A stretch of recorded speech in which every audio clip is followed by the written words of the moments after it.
नमस्कार, मैं हूं नुपुर जारोली लोढ़ा और आप देख रहे हैं एजेंडा बेधड़क। राजस्थान विधानसभा के बजट सेशन में आज सियासत पूरी तरह उबाल पर रही। एक तरफ मुख्यमंत्री भजनलाल शर्मा का आक्रामक जवाब, तो दूसरी तरफ कांग्रेस पर सीधे सीधे भ्रम, भ्रष्टाचार और अवसर चूकने के आरोप। पानी से लेकर किसान तक, एआरसीपी से लेकर जल जीवन मिशन तक और राम जल सेतु से लेकर राम शब्द की राजनीति तक। सीएम का दावा है कि कांग्रेस ने राज किया लेकिन रोड मैप नहीं दिया, जनता को गुमराह किया और योजनाओं में रोड़े अटकाए, जबकि मौजूदा सरकार विकास की रफ्तार और डबल इंजन की ताकत दिखा रही है। सवाल बड़ा है, क्या ये सिर्फ आरोप प्रत्यारोप की राजनीति है या वाकई राजस्थान में जल, किसान और जन कल्याण को लेकर एक नई दिशा तय हो रही है? अगर हम इस जयपुर शहर की और ऐसे ही पूरे राजस्थान के जो अंदर जो शहर हैं उनके जाम की चिंता नहीं करेंगे तो कब करेंगे? आप मेट्रो जो शुरू हुई हमारे समय में आप कर नहीं पाए, घाट की गुणी जैसी हमने बना के दी, गुजर की थड़ी अंडरपास हमने बना के दिया, फ्लाईओवर आपका हमने बना के दिया।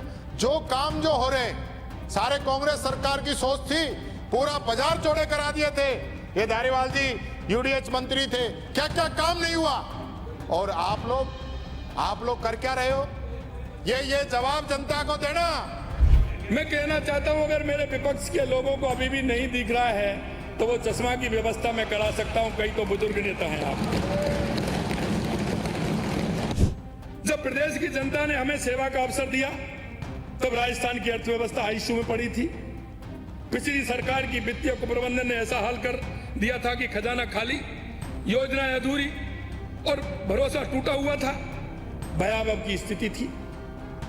माननीय अध्यक्ष महोदय, पिछली सरकार ने हमें विरासत में 5,79,781 करोड़ रुपए का कर्ज दिया था।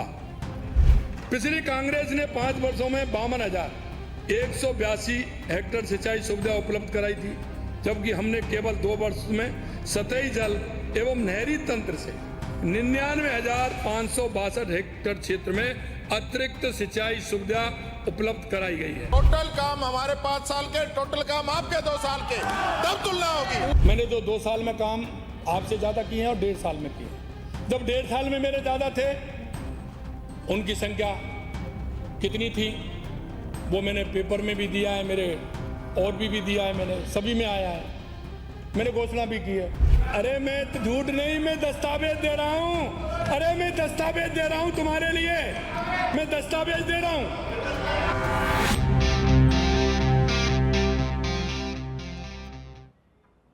और चलिए आप चर्चा का आगाज करूं उससे पहले तमाम मेहमानों से आप लोगों का तारुफ मैं करवा देती हूं। जयपाल सिंह मांडूता जी हमारे साथ में बीजेपी प्रवक्ता के तौर पर मुखातिब हुए हैं।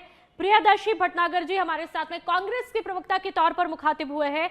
सुभाष शर्मा जी हमारे साथ में बतौर वरिष्ठ राजनीतिक विश्लेषक के तौर पर मुखातिब हुए हैं। आप तीनों मेहमानों का बहुत बहुत स्वागत है। सबसे पहले चर्चा का आगाज जयपाल जी आप ही के साथ में करना चाहूंगी। आज जो सदन में हंगामा हुआ और वार पलटवार देखा, उसमें ज्यादातर 5 साल बनाम 2 साल को लेकर के जंग छिड़ती हुई दिखाई दी। एक बार आप ही बता दीजिए कि आपके 2 साल 5 साल पर, कांग्रेस के 5 साल पर कैसे भारी पड़े, क्योंकि मुख्यमंत्री भजनलाल शर्मा खुद ये कहते हैं। निश्चित रूप से देखिए 2018 से लेके 2023 का जो शासन रहा वो प्रदेश ने देखा, और किस प्रकार से प्रदेश में लॉ एंड ऑर्डर की सिचुएशन देखें, पेपर लीक के मुद्दे रहें, और पूरे 5 साल आपस में कांग्रेस पार्टी के नेता आपस में लड़ते रहे, डिप्टी सीएम और सीएम लड़ते रहे कुर्सी बचाने के लिए। जैसे आज माननीय मुख्यमंत्री जी ने सदन के अंदर कहा कि मैं दिल्ली जाता हूं और आप दिल्ली जाते हैं, उसमें फर्क है, और फर्क साफ दिखता है। देखिए माननीय मुख्यमंत्री जी ने संकल्प लिया, हमारे संकल्प पत्रों के आधार पर हम जनता के बीच में गए, जनता ने जनादेश दिया, और उसके आधार पर आज सदन में भी उन्होंने कहा कि 16 दिसंबर 2023 को हमने एसआईटी का गठन किया। पहला काम यह था कि इस प्रदेश के युवाओं का विश्वास जीतना, यानी जो माहौल बना कि खुद के रिश्तेदारों का सिलेक्शन हो रहा है, नेता पेपर लीक करवा रहे हैं, इस प्रकार का माहौल प्रदेश ने देखा। नेटबंदी हो रही जब भी एग्जाम हो रहे, तो पहले मुख्यमंत्री बनते ही जो संकल्प था वो संकल्प उन्होंने पूरा करने का काम किया। आज देखिए 400 से ज्यादा भर्तियां हमने करके दिखाई 2 साल के दौरान, और इसके दौरान 140 से ज्यादा एफआईआर हुई है 2 साल के दौरान, और 400 से ज्यादा लोगों को अंदर करने का काम किया। आज प्रदेश में युवाओं को विश्वास दिलाते, सीना ठोक के कहते हैं कि आप मेहनत कीजिए, सिलेक्शन उनका ही होगा जो मेहनती होगा, जो योग्य होगा। इस प्रकार का माहौल देना, तो तुलना आप माननीय मुख्यमंत्री जी कह रहे हैं कि 1.5 साल 2 साल तो ज्यादा हो गया, जब 1.5 साल की तुलना कर रहे थे तब भी काम हमने ज्यादा करके दिखाया। और जो मुद्दे आज उन्होंने गिनाए, और विपक्ष का जिस प्रकार से जो कल परसों डोटासरा जी बोल रहे थे, आज जवाब उनके पास नहीं रहा। रीट का पेपर कहां मिलेगा, उन्होंने उदाहरण दिया कि एक बाड़े का उदाहरण दिया उन्होंने। तो इस प्रकार का प्रदेश ने देखा। आज पानी को लेकर जो उन्होंने गिनाए कि हमारा संकल्प था कि प्रदेश में ईआरसीपी राम जल सेतु, और इन्होंने एक उदाहरण और दिया कि जो राम के नाम से जिस प्रकार का विरोध कर रहे हैं लोग, तो राजस्थान का आरए और मध्य प्रदेश का एम एक संयुक्त परियोजना बनी, और इससे 21 जिलों को सिंचाई का, पीने का पानी, यमुना जल समझौता, देवास परियोजना, इस प्रकार से पूरा खाका उन्होंने रखा। और यह भी कहा कि आने वाला 3 साल हमारे सामने है, प्रदेश को विकसित राजस्थान, विकसित भारत के संकल्प को दोहराते हुए राम राज्य की तरफ हम बढ़ रहे हैं। और इस किस प्रकार से 5 साल में जो गाठा कांग्रेस सरकार के दौरान राजकोष से गाठा हुआ, उसको गाठा भरने का काम हमारी सरकार ने किया, और आगे प्रदेश को विश्वास दिलाते 8 करोड़ लोगों को कि प्रदेश प्रगति के पथ पर, सुशासन के रथ पर अब चल पड़ा है। ठीक है, कांग्रेस के प्रवक्ता ने सुन ही लिया होगा कि जयपाल जी ने क्या कुछ कहा। सब कुछ डेटा आपके सामने है। जयपाल जी ने जो 2 सालों का डेटा पेश किया और आरोप लगाया कि भाई जब आप लोगों को 5 साल मिले तो युवाओं के साथ बहुत खिलवाड़ हुआ, पेपर लीक पर लीक होते गए, भ्रष्टाचार को लेकर के भी जो तस्वीरें वो हमने देखी, जल जीवन मिशन का क्या कुछ हाल है वो भी देखा। और आज तो मुख्यमंत्री ने साफ तौर पर भजनलाल जी ने कह दिया कि भाई जल जीवन मिशन सिर्फ ट्रेलर था, पिक्चर अभी भी बाकी है। प्रियदर्शी जी, पिक्चर अभी बाकी है। भारतीय जनता पार्टी की असलियत की पिक्चर अभी जनता को देखना बाकी है। 2 साल का तो इन्होंने सिर्फ ट्रेलर दिखाया है। आज ये बात करते हैं कि हम 5 साल बनाम 2 साल के ऊपर बहस करने को तैयार हैं, तो सबसे पहली चीज तो हम इसमें क्या मना करते हैं। हम तो कहते हैं कि ये जो प्रस्ताव आज माननीय मुख्यमंत्री जी ने दिया है, तो सभापति महोदय इसको तत्काल स्वीकार करना चाहिए, ताकि दूध का दूध पानी का पानी हो जाए, ताकि जनता को यह पता चल जाए कि हवाई बातों में यथार्थ में कितना अंतर है। अब सबसे बड़ी बात यह है कि हम तो इनकी इच्छा शक्ति की बड़ी दाद देते हैं कि ये कितनी इच्छा शक्ति से कितना प्रबल झूठ बोल सकते हैं मुख्यमंत्री जी और भारतीय जनता पार्टी। क्योंकि आज आप देख लीजिए, जब केंद्रीय बजट अभी हाल में जनता के सामने आया है, उसके अंदर राजस्थान को किसी योजना में 1 रुपये का वित्तीय आवंटन नहीं हुआ, उसके ऊपर तो ये बोलने से बच रहे हैं। दूसरी चीज, सबसे मुद्दे की बात ये ईआरसीपी की बात करते हैं। ईआरसीपी को आज जब से ये डबल इंजन की सरकार की बात करते हैं, तो उसके बावजूद भी ईआरसीपी के ऊपर ये इसको राष्ट्रीय परियोजना का दर्जा नहीं दिला पाए। अब जब बात करते हैं जल जीवन मिशन की, तो सबसे बड़ी आघात राजस्थान की जनता के और देश की जनता के साथ में यह हुआ है कि इस बजट के अंदर, केंद्रीय बजट के अंदर, इसके अंदर 50 लाख करोड़ का इन्होंने 50 करोड़ का इन्होंने उसके अंदर कटौती करी है, उसके बजट के अंदर कटौती करी है। तो ये क्या जल पिलाएंगे जब ये कटौती कर रहे हैं। अब दूसरी चीज मैं इनकी एक बात बताऊं, तो भारतीय जनता पार्टी राजस्थान के अंदर लॉ एंड ऑर्डर के ऊपर सब्जेक्ट के ऊपर चुनाव लड़के ये जीत कर आए, जबकि आज की स्थिति देखिए इनका। मैं आपको सेंट्रल से लेकर स्टेट तक की इनको आपको आंकड़ों के साथ में हवाला दे दूं। इन्होंने अभी हाल के अंदर गत वर्ष के अंदर नवंबर में इन्होंने 2023 की नेशनल क्राइम रिपोर्ट है वो प्रस्तुत अब करी है, 2 साल पहले की अब करी है, यानी कि 24-25 की तो इन्होंने आज तक जनता के सामने नहीं दी। तो इसका मतलब इन्होंने झूठे आंकड़ों के आधार पर चुनाव लड़ा। अब बात करते हैं राजस्थान के अंदर, माननीय अशोक गहलोत जी मुख्यमंत्री जी के शासनकाल के अंदर मासिक क्राइम रिपोर्ट के आधार से राजस्थान के अंदर जनता को यह बताया जाता था कि कितने क्राइम हो रहे हैं। लेकिन आप देखिए जून के अंदर इन्होंने लास्ट रिपोर्ट पेश करी है, उससे पहले और उसके बाद में आज तक कोई रिपोर्ट नहीं आई। जिसका हालत ये है। ठीक है प्रियदर्शी जी, पहले राउंड में रिएक्शन हमने लिया है, ठीक है, आपका रिएक्शन भी हमने सुन लिया। और सुभाष जी हमारे साथ में बतौर विश्लेषक के तौर पर मौजूद है। सुभाष जी, यदि आज मुख्यमंत्री भजनलाल शर्मा के अभिभाषण के जवाब को देखें तो कैसे देखा जाए, क्या कुछ रिएक्शन है? राइट, सो देखिए, हमारे यहाँ पर जो फिल्मों का असर है वो बहुत ज़्यादा है और मीडिया का एक बहुत बड़ा पार्ट फिल्में कवर करती रही हैं। तो आपने नोटिस किया होगा कि 70 के दशक तक, यहाँ तक 60 का दशक तो कंप्लीटली कह सकते हैं, लेकिन 70 के दशक तक सामाजिक विद्रूपता फिल्मों में ज़्यादा आती थी। कोई बड़ा सेठ है, उसके घपले घोटाले आते थे, उसको छुपाने के लिए गैंग चलती थी और फिर वो लास्ट में हीरो यानी कि जो समाज का विसल ब्लोअर होता था वो जीत जाता था।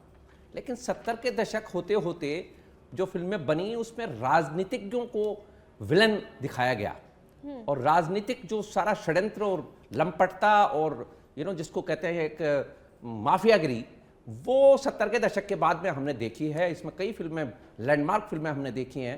कुछ पहले फिल्मों के अंदर हम बात करें तो बदमाश, गुंडे, डाकू डकैत या सेठ साहूकार टाइप, लेकिन बाद की फिल्में आप देखो जरा, प्रतिघात टाइप की फिल्में आई, राजनीति आई, अपहरण आई, तो कई बार ऐसा लगता था कि ये एग्जरेट कर रहे हैं, चीज़ों को बड़ा चढ़ा के कह रहे हैं। लेकिन जब साबका पढ़ा इन लोगों से और देखा नज़दीक से तो वो चीज़ें बहुत कम लगी, फिल्मी चीज़ें बहुत कम लगी। हमारे यहाँ राजनीति बेसिकली जिस तरह की राजनीति हमें विरासत में मिली है उसमें वाकपटुता, किसी को कैसे हम बोल के चुप करा दें, कुछ शेरो शायरी पढ़ दें, कुछ कविता पढ़ दें, ये लंपटता का खेल है। असल में बातों से काम नहीं चलता है।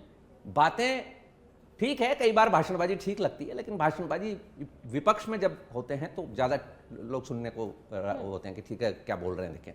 लेकिन जब सत्ता पक्ष की बात आती है, देखिए हमारे यहाँ एक और प्रॉब्लम है कि कांग्रेस विपक्ष की पार्टी कभी बन ही नहीं सकती।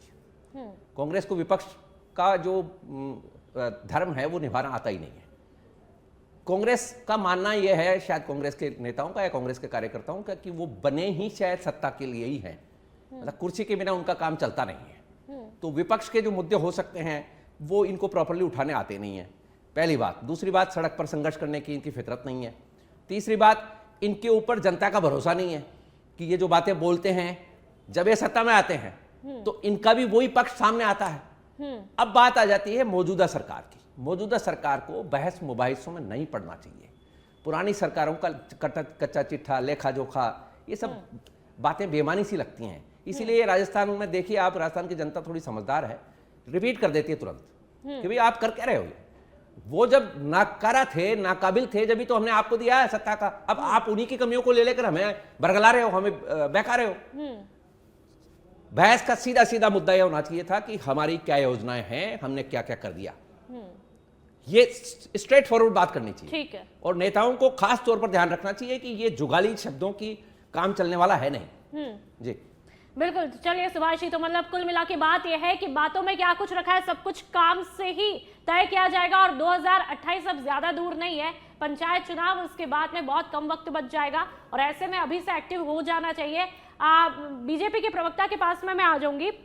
आप बताइए, टीकाराम जूली साहब ने आज एक आरोप लगाया, इससे पहले जब आपने अपना डेटा दिया कि हमने ये काम किया, वो काम किया, चाहे किसानों के लिए किया, चाहे युवाओं के लिए, और कांग्रेस पर भी जमकर के आरोप आप लोगों ने लगाए, लेकिन उन्होंने एक जो जनहित का मुद्दा है वही उठा डाला है और उन्होंने कहा कि आपके जो सीएम है मुख्यमंत्री भजनलाल शर्मा लगातार एक्टिव भी दिखाई देते हैं, दिन रात काम करते हैं, लेकिन जब जन सुनवाई होती है तो क्या बीजेपी कार्यकर्ताओं की होती है। उन्होंने आरोप लगाया कि जनता कहाँ है, जनता की सुनवाई कहाँ पर हो रही है, बीजेपी कार्यकर्ताओं की होती है, ये आरोप उन्होंने लगाया। क्या कुछ कहेंगे? देखिए, जन सुनवाई न केवल सीएमआर में वहाँ पर होती है, बल्कि हमारे जो मंत्री है अपने घरों पर भी जन सुनवाई करते हैं। और पिछले दिनों में देखा हमने भारतीय जनता पार्टी और जो प्रदेश कार्यालय वहाँ पर भी मंत्रियों का मंडे टू वेडनेसडे तक जन सुनवाई का तो ये अनवरत चलती रहती है। लेकिन जो अभी प्रियदर्शी जी कह रहे थे कि वो आंकड़े जो राजस्थान को क्या मिला, क्योंकि वो देखना नहीं चाहते, पढ़ना नहीं चाहते, बजट को देखना नहीं चाहते। मुख्यमंत्री महोदय ने भी सदन के अंदर कहा कि हमारा जो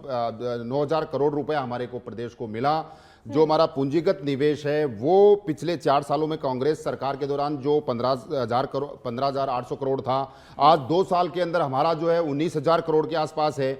हमारे जो इकोनॉमिक सर्वे आया अभी, इस सर्वे के अंदर भी हमारे राजस्थान के जो नवाचार है, राजस्थान में जो एजुकेशन और हेल्थ केयर को लेकर जो काम हो रहा है उनकी प्रशंसा की गई है, यानी उन्होंने भी इस चीज को माना है। साथ में राजस्थान की जो 9 योजनाएं हैं वो प्रथम स्थान पे रही, पूरे हिंदुस्तान की बात कर रहा हूं, और 5 योजनाएं दूसरे स्थान पे, यानी उनकी भी चर्चा है, हमने वो काम करके दिखाए। साथ में हम कहना चाहिए जो महंगाई की दर है उसको भी माननीय मुख्यमंत्री महोदय ने वहां पे बताया कि महंगाई से सब परेशान है, लेकिन पिछले जो 2-3 सालों में 2 सालों के दौरान जो महंगाई दर है वो कम हुई है। किस प्रकार से 23-24 के अंदर 6.39 थी और 24-25 के अंदर 4.34 थी। तो इस प्रकार के हर चीज को आज उन्होंने जयपाल छुआ। जी, बेरोजगारी दर का भी जिक्र कर हाँ, दीजिए। उसपे हाँ बिल्कुल सही पॉइंट उठाया आपने बेरोजगारी दर पे, कि हमने जब सरकार बनी हमने संकल्प पत्र में दोहराया और कमिटमेंट किया कि 5 साल के दौरान 4 लाख लोगों को रोजगार देंगे, और पहले साल के दौरान हमने 1 लाख लोगों को रोजगार देने का काम किया और कैलेंडर जारी किया कि ये एग्जाम इस समय होगी। और अभी आपने युवा दिवस पे देखा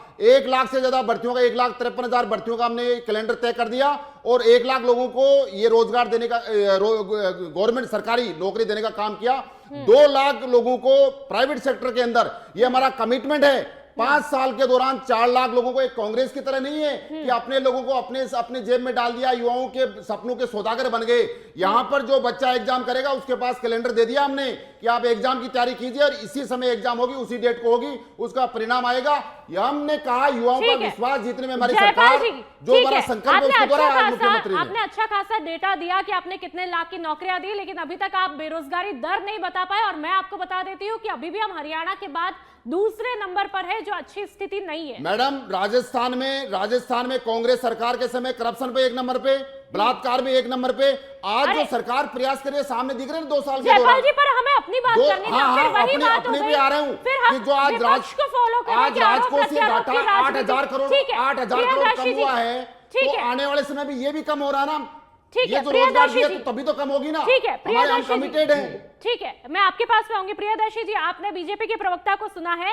एक आंकड़ा और पेश कर देती हूँ। आज मुख्यमंत्री भजनलाल शर्मा ने अर्थव्यवस्था को लेकर के भी आईना दिखा दिया है। उन्होंने कहा कि 11वें स्थान से हम 4थे पर आ चुके हैं और 4.8 ट्रिलियन अर्थव्यवस्था हुई है, जो शायद बहुत अच्छी है। प्रियदर्शी जी, देखिए, जनता को गुमराह करने में मैंने जैसे पहले बताया बीजेपी का कोई मुकाबला नहीं है। आज आप बताइए, नरेंद्र मोदी जी जब कहते थे 2024-25 तक हम इस देश की अर्थव्यवस्था 5 ट्रिलियन की कर देंगे, लेकिन आज तक 3 ट्रिलियन तक की अर्थव्यवस्था नहीं कर पाए। इन्होंने पूरे देश को नीचे गिरा दिया। और जहां तक बात करी इन्होंने मुख्यमंत्री जी भजनलाल जी की, तो आज उन्होंने ये बोला कि आज जब कांग्रेस के ऊपर वो झूठा दोषारोपण कर रहे थे कि राजस्थान के ऊपर 5 लाख करोड़ का 5.37 लाख करोड़ का कर्जा छोड़ा, लेकिन उन्होंने ये नहीं बताया कि आज की तारीख में 2 साल में इनकी सरकार के ऊपर इन्होंने कर दिया। मैं बता देता हूं, 8 लाख करोड़ का राजस्थान के ऊपर अभी कर्जा है। प्रति व्यक्ति को उन्होंने 1 लाख रुपए का कर्जदार बता दिया है। तो आज आप देख लीजिए, आंकड़ों के हिसाब से इस देश को कर्जे में डालने में तो इनका कोई मुकाबला नहीं है। फिर दूसरी चीज ये बात करते हैं कि हमने 5 साल के अंदर 4 लाख नौकरियां देंगे, तो सबसे बड़ा झूठ तो यही है कि ये कहते हैं कि हमने 1 लाख लोगों का कैलेंडर जारी कर दिया। तो क्या कैलेंडर जारी करने को प्रियदर्शी जी, शायद आपने मेरा सवाल गौर से नहीं सुना। आप इकोनॉमी पे जवाब दे दीजिए। क्या यह डेटा झूठा है जो मुख्यमंत्री भजनलाल शर्मा ने कहा कि अर्थव्यवस्था 11वें स्थान से 4थे पर आ चुकी है और 4.8 ट्रिलियन अर्थव्यवस्था हुई? क्या ये आंकड़े झूठे हैं? ये बिल्कुल, मैं भारत के विकास की ओर बढ़ रहा है, मैं इस चीज को स्वीकार करता हूं, लेकिन ये सिर्फ एक नरेंद्र मोदी जी या बीजेपी के कारण नहीं, ये इस देश की अथक मेहनत, इस देश के हर नागरिक की अथक मेहनत से हुआ है। जबकि भारतीय जनता पार्टी की सरकार इसको पीछे ले जाने की ओर बढ़ रही है। इसके साथ साथ के अंदर आज इनको इस चीज से भी तो बताना पड़ेगा कि आज महंगाई की स्थिति क्या कर दी है, बेरोजगारी क्या, इन्होंने राजस्थान में क्या दे दिया। इन्होंने राजस्थान के अंदर डबल इंजन की सरकार की बात करने के ऊपर, ठीक है, सुभाष जी हमारे साथ में बने हुए हैं। ठीक है, सुभाष जी भी हमारे साथ में हैं। उनसे भी रिएक्शन ले लेती हूँ। सुभाष जी, यदि आज हम ओवरऑल सदन को देखें तो एक इंपॉर्टेंट मुद्दा और देखने को मिला जो इतने टाइम से गहमा गहमी चल रही थी, खेजड़ी को लेकर के। आखिरकार मुख्यमंत्री भजनलाल शर्मा ने, लगातार कांग्रेस भी आरोप लगा रही थी कि भाई बीजेपी पर्यावरण को इंपॉर्टेंस नहीं देती, लेकिन उन्होंने साफ शब्दों में कह दिया हम इस पर कानून ला रहे हैं। और इस बात से शायद साफ हो गया कि पर्यावरण के संरक्षण को लेकर के जो बीजेपी है वो कितनी गंभीर है। एक बड़ा और महत्वपूर्ण फैसला उन्होंने सुनाया। नहीं, ये जो आज का ऑर्डर है और जिस तरह से अनशन को तुड़वाने में सरकार कामयाब रही है, ये ठीक है। लेकिन देखिए, हमारे यहाँ कानूनों की जो बाढ़ आई हुई है ना, हर चीज पे कानून, फिर क्या भीड़ तंत्र है, लोग इकट्ठे हो जाते हैं तो सरकारों को झुकना पड़ता है क्योंकि वोट भी चाहिए होता है। इसमें बिल्कुल सिंक्रोनाइज्ड वे में सोचना चाहिए कि भाई क्या करना चाहिए। असल ऐसा नहीं कि किसी के दबाव में आकर हम ऐसा कानून पारित कर दें कि मान लीजिए किसी किसान ही है, कोई पशुपालक है या कोई विकास के काम में कोई पेड़ आ रहा है, अब होगा ये कि ये जो कानून पास कर देंगे वही अंग्रेजों वाला काम और फिर वो जो हम कहा करते थे हमारे पूर्वज की ये काला कानून है, तो कई बार वो सजा भी मिल जाती है लोगों को उस चक्कर में कि भाई मेरे खेत में मेरे को ईंधन चाहिए और मेरे पास कुछ जलाने के लिए है ही नहीं, मेरे को शादी ब्याह आने वाला है, कुछ करना है मेरे को, और मैं खरीदने के मेरे पास पैसे नहीं है। अब मान लीजिए उसने काट लिया तो उसको पुलिस पकड़ ले जाएगी। तो ये भी थोड़ा सा सब पक्ष देखकर काम करने हैं। ऐसा नहीं कि एब्रप्टली कोई कानून पारित कर दिया दबाव में आकर, क्योंकि जो मोब की हमारी मेंटेलिटी है उसको सरकारें डील नहीं कर पा रही हैं।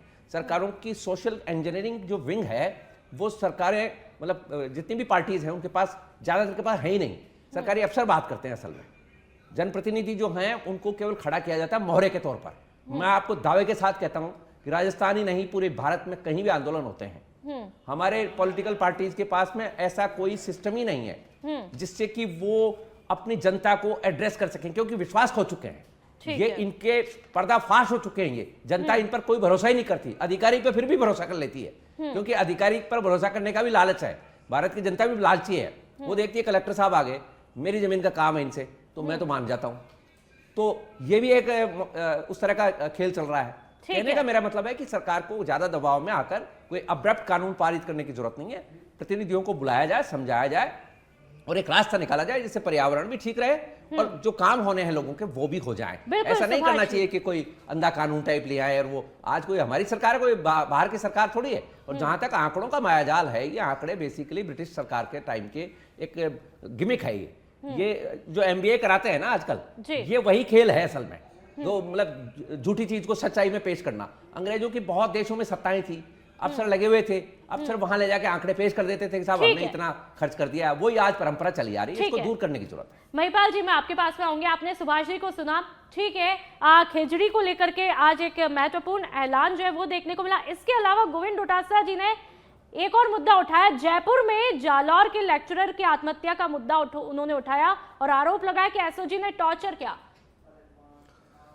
देखिए, डोटासरा जी ने आरोप लगाया जी, डोटासरा जी पे आज जो CM साहब ने बोला वो भी पूरे प्रदेश ने सुना, और क्या क्या उन्होंने किया, क्या क्या कारनामे पिछले 5 साल में किए, वो भी प्रदेश के डोमेन में है। किस प्रकार का माहौल था, युवाओं के सपनों का सौदा तो उन्होंने किया ही किया, साथ में प्रदेश को विश्वास नहीं दिला पाई। इकोनॉमी ये एक खुद स्वीकार कर रहे हैं कि तेज गति से बढ़ रही है, लेकिन हम देख नहीं पा रहे हैं। आप देखिए 11वीं से चौथे नंबर पे आए, जापान और UK से भी हम आगे आ गए। तो ये कह रहे हैं कि बढ़ रही है, लेकिन हम देख नहीं पा रहे। जनसंख्या का भी ध्यान रखो आप। अब लेकिन सुभाष जी 150 करोड़ के देश में ये जो आंकड़े हैं ना है, लेकिन 4 तो आई है ना, 18 पे तो नहीं गए ना। 11 से मतलब की बात करो सुभाष जी, 11 से 18 पे नहीं तो गए, 18 पे नहीं गए ना। 18 का मतलब क्या है? 18 पे नहीं गए। 150 करोड़ का कंट्री है, किया ना, जापान को किया ना, पूरा विश्व मान रहा है ना इस चीज को। काय का विश्व मान रहा है? आपकी जनता के तो हाल देखो। इकोनॉमी बढ़ रही है हमारी। जापान की जनता के हाल देखो जरा। इकोनॉमिक सर्वे है, उसका भी बताइए थोड़ा। आप जापान से कंपेयर कर रहे हो तो जापान की जनसंख्या के इंडिया की बात करो ना। 18 पे तो नहीं गए ना। आप 24 में जाते तो बात कहते ना। आज हमारा 7 GDP की जो दर है वो दिखा रही है ना इकोनॉमिक सर्वे। ये बता रहा है कि सशक्त धातु में नेतृत्व हो, माननीय मोदी जी के नेतृत्व जो वो कर्तव्य गिनाए आज बजट के अंदर। आज इन चीजों को कांग्रेस पार्टी में प्रदेश में आना चाहता हूं कि जो 5 साल के दौरान इन्होंने खड्डे खोदे, 2 साल के दौरान आज राजस्थान सुशासन के रथ पर आज सवारों के विकसित राजस्थान की नींव रखी जा चुकी है। ये देखना नहीं चाहते। 35 लाख करोड़ के MOUs हुए, 7 लाख करोड़ के ग्राउंड ब्रेकिंग हो चुके हैं अब तक। 1 साल के दौरान हमने करके दिखाया। आपने 4 साल के दौरान एक टिब्बी के अंदर आपका MOU था, वहां पर आपके विधायकों और MP ने गोलियां चलवाई, ये भी प्रदेश ने देखा है। इसलिए कांग्रेस पार्टी आरोप लगाने से पहले अपने गिरेबान में जाके, प्रदेश अब आपको माफ नहीं करेगा। आपके पिछले जो प्रदेश के हितों के साथ समझौता किया आपने अपनी कुर्सी बचाने के लिए आपके CM और डिप्टी CM लड़ते रहे। आप कांग्रेस पार्टी सदन के अंदर घी पीकर, जैसा माननीय मुख्यमंत्री जी ने कहा, घी पीकर नैतिकता के ज्ञान दे रहे हैं। भ्रष्टाचार के, करप्शन में 1 नंबर, नेटबंदी में 1 नंबर, बलात्कार में 1 नंबर, ये रिकॉर्ड आपके नाम ही रहेंगे। और राजस्थान में माननीय मुख्यमंत्री के नेतृत्व में आगे बढ़ रहा है, प्रदेश देख रहा है। जयपाल जी, यदि बलात्कार के केसेस अभी आप देखेंगे तो उसमें भी कोई खास जो है कमी नहीं आई है। आपको अभी इन्होंने NCRB का डाटा बताया, तो अभी आपको ज्यादा बेहतर तरीके से पता होगा। ठीक है, प्रियदर्शी जी मैं आपके पास में आऊंगी। प्रियदर्शी जी मैं आपके पास में आऊंगी। लगातार आप लोग जो है आरोप लगाता है कि भाई मुख्यमंत्री जी लगातार दिल्ली दरबार में क्यों अपनी हाजिरी देते, तो उन्होंने इस बात का भी आज सदन में जवाब दे दिया। उन्होंने कहा कि जब आप लोग दिल्ली जाते थे तो अपनी सरकार बचाने के लिए जाते थे, और हम लोग जब जा रहे तो जनहित के लिए जा रहे और जनता के लिए वहां से काम लेकर के आ रहे। कुछ लेने के लिए जा रहे हैं। आज आप लोगों के आरोप का जवाब भी उन्होंने दिया, रिएक्शन। जी जी जी जी जी मैं आपकी भावनाओं की कदर करता हूं कि आप माननीय मुख्यमंत्री जी की बात को सच मान रहे हैं, जबकि आज आप देखिए माननीय मुख्यमंत्री जी ने किस प्रकार से बात रख रही हो प्रियदर्शी जी, कांग्रेस बीजेपी जी, यहाँ जी, पर हर बिल्कुल, मेरे प्लेटफॉर्म कहने की का- बात हो रही है। जी जी मैं आपकी बात का समर्थन कर रहा हूं, मैं आपकी बात को कोई काट नहीं रहा हूं, मैं तो कह रहा हूं जी, आपने बिल्कुल बोलिए। सही समझ रहे हैं। माननीय मुख्यमंत्री जी आपके साथ साथ में पूरे देश को पूरे प्रदेश को बेवकूफ बना रहे हैं, क्योंकि मैं आपको कारण बताता हूं। आज ये कहते हैं कि ये दिल्ली जाते थे, तो दिल्ली जाते थे, ये राष्ट्रीय नेतृत्व से मिलते थे, डबल इंजन की सरकार से मिलते थे, तो इन्होंने राजस्थान को क्या दिया? मैं आपको एक उदाहरण ताजा और आंकड़ा बता दूं। एलपीजी के ऊपर पहले गत बजट के अंदर 14,700 करोड़ रुपए का सब्सिडी थी, जो इस बजट में घटा के 12,000 करोड़ कर दी। यानी कि आने वाले दिनों के अंदर ये एलपीजी गैस सिलेंडर महंगा और आपको मिलेगा।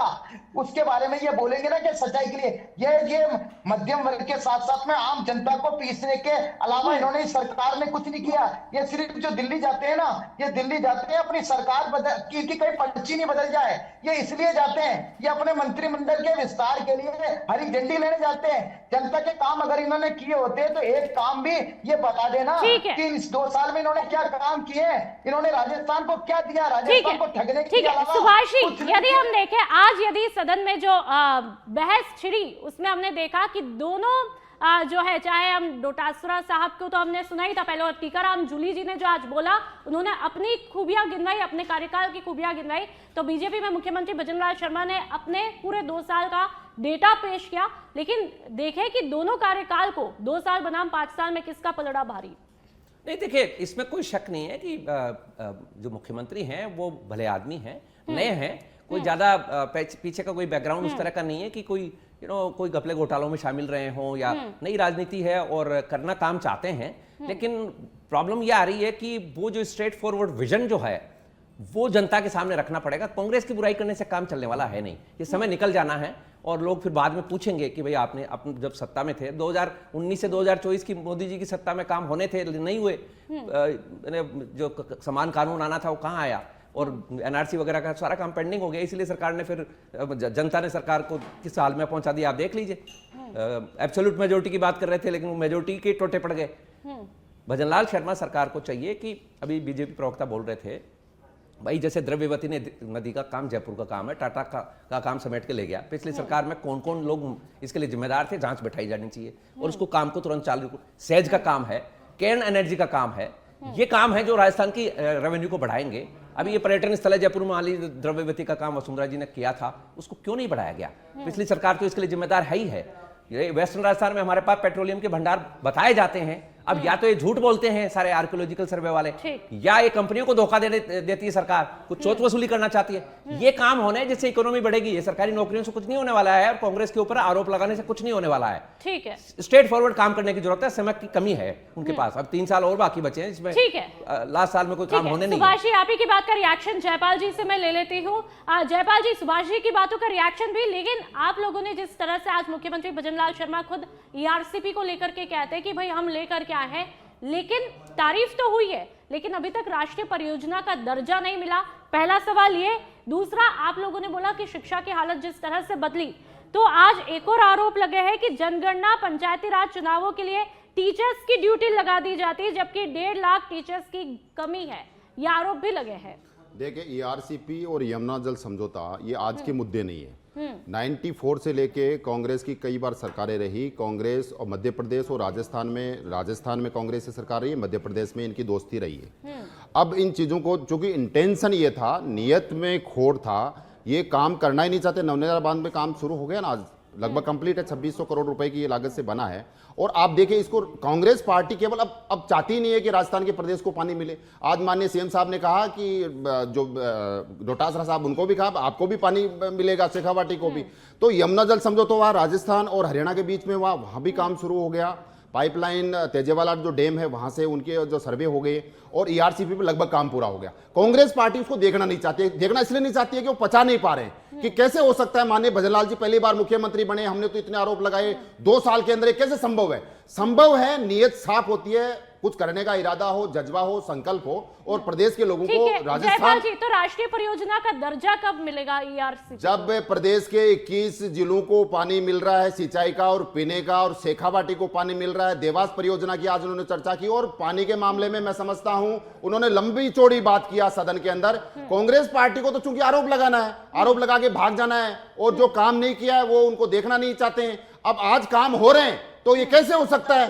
इसमें रोड़े अटकाना है। उनके पास सदन में पिछली बार दादी का मुद्दा था, एक भी बता दीजिए मुझे, एक भी बार आपने प्रदर्शन किया प्रतिपक्ष के दायित्व के नाते प्रदेश का किसी भी मुद्दे पे आपने सदन का घेराव किया? आपने दादी के मुद्दे के अलावा कुछ भी किया तो बताइए। एक भी बार आपने सदन का घेराव किया, कोई बड़ा प्रदर्शन किया हो, सड़कों पे उतरे तो बताइए 2 साल में, क्योंकि मुद्दा नहीं है आपके पास। ठीक है मुद्दा प्रियदर्शी जी, बन के रह गए। आप ही की बात का जवाब ले 2 लेती साल में हूँ। वो काम किया है संकल्प, प्रियदर्शी जी, आप प्रदेश को लोगों लूटा के नहीं है। ठीक है प्रियदर्शी जी, आप लोगों को इतनी तकलीफ थी तो 2 सालों में विपक्ष जब आप लोग इतना दावा करते मजबूत है तो सड़कों पर एक भी इस तरह से ठोस मुद्दों के साथ क्यों नहीं उतरे? चाहे ARCP का लेकर के मुद्दा क्यों हो, नहीं उतरे? और क्यों नहीं ठीक है, उतरे? क्यों और नहीं उतरे? एक और आंकड़ा पेश करना है, दोनों पे रिएक्शन दे दीजिए। आज मुख्यमंत्री ने एक आंकड़ा और दिया है कि कहा कि राजस्थान 11 जन कल्याणकारी योजनाओं में देश में प्रथम नंबर पर रहा और प्रदेश 5 राष्ट्रीय योजनाओं में दूसरे पायदान पर रहा।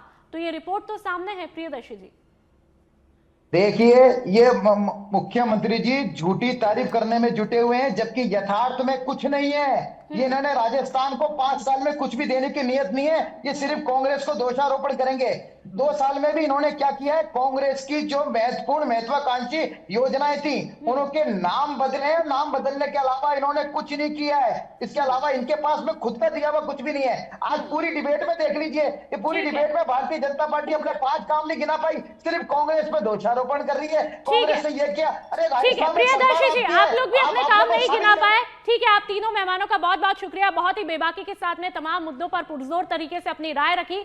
और जो आज हमने सदन में तस्वीरें देखी, जिस तरह से मुख्यमंत्री भजनलाल शर्मा ने जो राज्यपाल के अभिभाषण का जवाब दिया, उसमें पूरा डेटा के साथ में 2 साल का प्रगति का रिपोर्ट कार्ड पेश किया और जम करके कांग्रेस पर सियासी प्रहार करते हुए भी वो दिखाई देते हैं। लेकिन ऐसे में आज विपक्ष भी कम नहीं दिखाई देता है। नेता प्रतिपक्ष टीकाराम जूली भी साफ शब्दों में कह डालते हैं कि 5 साल जो है हमने भी राजस्थान की आवाम को बहुत कुछ दिया है, लेकिन अब राजस्थान के आवाम के हाथ में सब कुछ है और आने वाला ये तो वक्त ही तय कर पाएगा कि राजस्थान की आवाम को किस पार्टी से क्या कुछ मिला है। तो फिलहाल इस शो में इतना ही। आप देखते रहिए सच बेधड़क। नमस्कार। अगर हम इस जयपुर शहर की और ऐसे ही पूरे राजस्थान के जो अंदर जो शहर हैं उनके जाम की चिंता नहीं करेंगे तो कब करेंगे?